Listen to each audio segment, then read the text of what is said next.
Décédée dimanche 16 juillet, la chanteuse et comédienne Jane Birkin a vu son domicile parisien être victime d'une tentative de cambriolage la nuit dernière.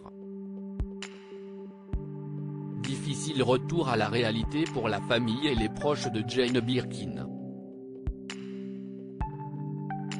La chanteuse et comédienne, ancienne compagne de Serge Gainsbourg, est décédée ce dimanche 16 juillet à l'âge de 76 ans. Elle ne se montrait plus depuis plusieurs semaines, ses dernières apparitions remontaient au César et au concert des Enfoirés, diminué par un AVC survenu en septembre 2021.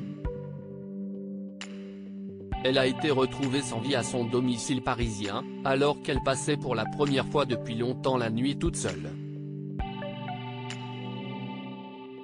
Deux intrusions en l'espace de 2 jours au domicile de Jane Birkin, un domicile qui fait aujourd'hui l'objet de convoitises si l'on en croit les informations de BFM TV.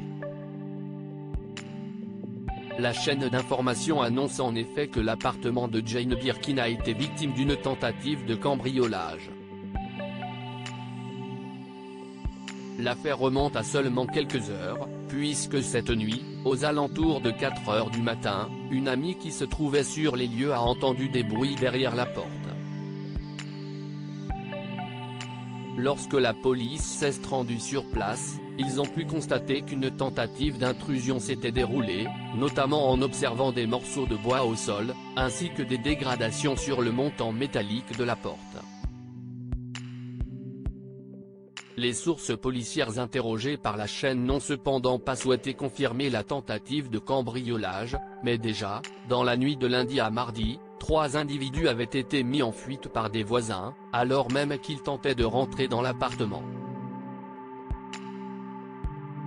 Si les cambriolages sont malheureusement monnaie courante à Paris, la proximité des faits avec le décès de l'artiste pose question.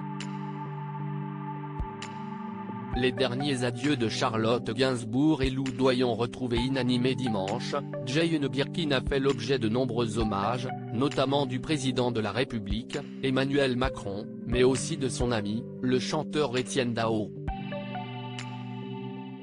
Lundi soir, ce sont ces 2 filles, Charlotte Gainsbourg et Lou Doyon, qui ont pris la parole dans un communiqué, évoquant la bataille acharnée contre la maladie de leur mère.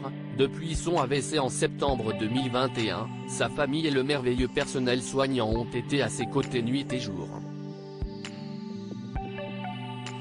Elle sera inhumée le 24 juillet prochain à l'église Saint-Roch dans le 1er arrondissement de Paris.